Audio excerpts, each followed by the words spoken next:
Okay, so this is just a introduction to the Seagate Expansion Portable Drive. So this is not the Backup Plus or any of those aluminium casings. It's like a polycarbonate one, so it's a little bit cheaper. 2 terabyte, as you can see from the sticker. I'll put all the serial numbers and all that sort of stuff in the description. But basically, this video is just to see what's inside of it. So it's a teardown, and obviously moving it into my PlayStation 4, and then moving the PlayStation's hard drive back into this one. So I've got a 500 gigabyte portable drive. And the drive comes like this.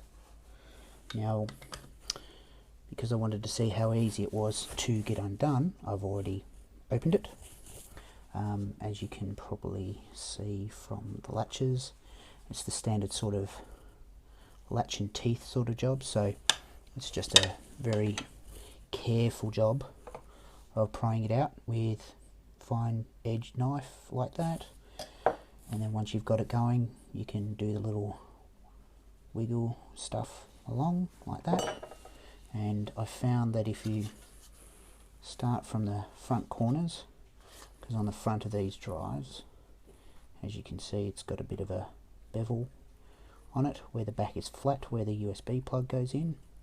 So if you start from the corners on either side, just to get the top side started each side, and then you work from there, pretty easy to get it out.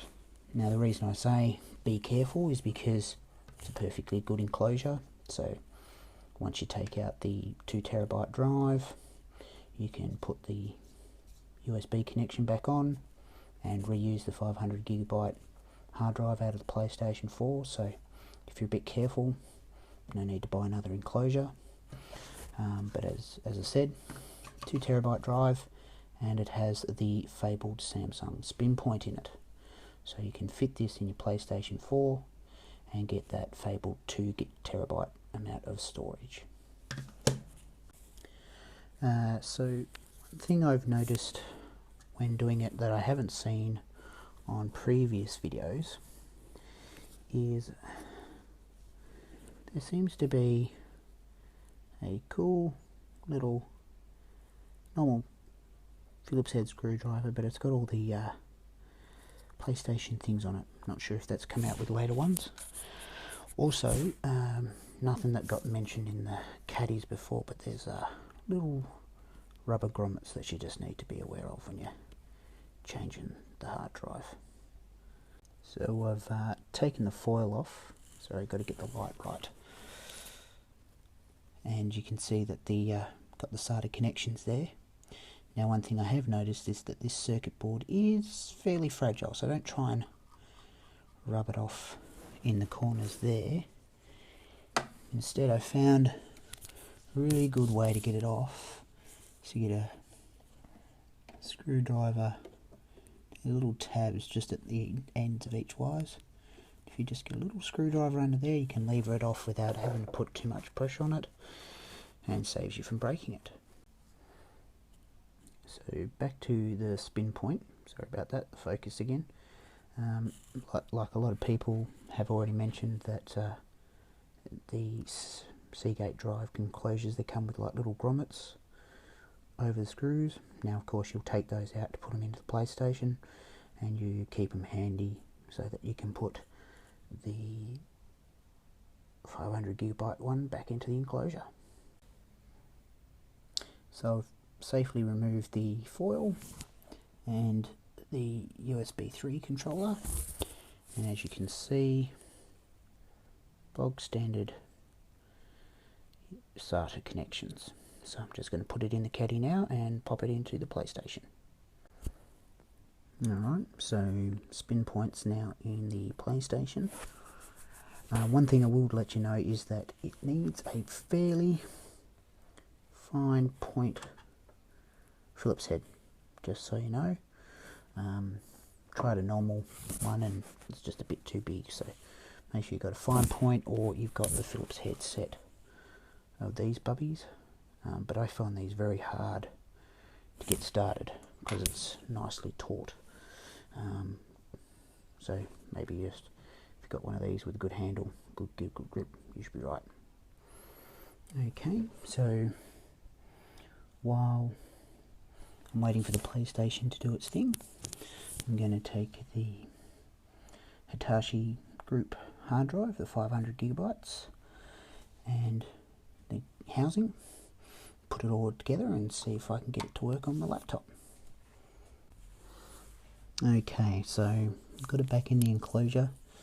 As you may or may not see, the drive being the original being a 9.5. This is a 7.5. It is a little bit smaller, so the foil kind of comes over a little bit more, as you can see there, but still fits perfectly fine in the enclosure. Little tip: do not put these rubber grommets on when you're putting the foil back on. If you decide to do that, it makes it a little bit more difficult, so just put them on after. Okay, so the enclosure's all back in. As I said, it's a little pop thing, so except for my little experiments here, not really much scuffing at all.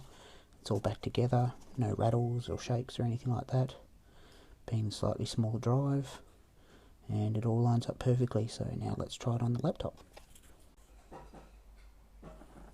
Okay guys, not that you can really see it on this computer monitor, but for some reason, anyway, because it was formatted to whatever file system a PlayStation 4 has, had trouble recognizing the disk. It could find it in disk management and all that sort of stuff, but it wasn't popping up in my computer on a Windows 7. So a quick Google search, I found something on Tom's Hardware saying I can't recognize my hard drive on Windows 7, and it recommended that you type in disk management in the little search bar down in the start menu. So down in there, disk management, but then and it comes up with this, populates that. In my case it's disk 1, and you just delete all these volumes, and then you can format it so that it works. So that's what I'm going to do now. Alright, so there we go, deleted all those files, then right clicked in here and it wasn't format, but it was basically create single volume. Did that and then went through a little wizard, and it's now formatted to NTFS, and I've got 465 gigabytes worth of data now on a perfectly good case. Right, so all done on that front. Okay, so I've finished reinstalling my games and all that sort of stuff, and as you can see, heaps of room.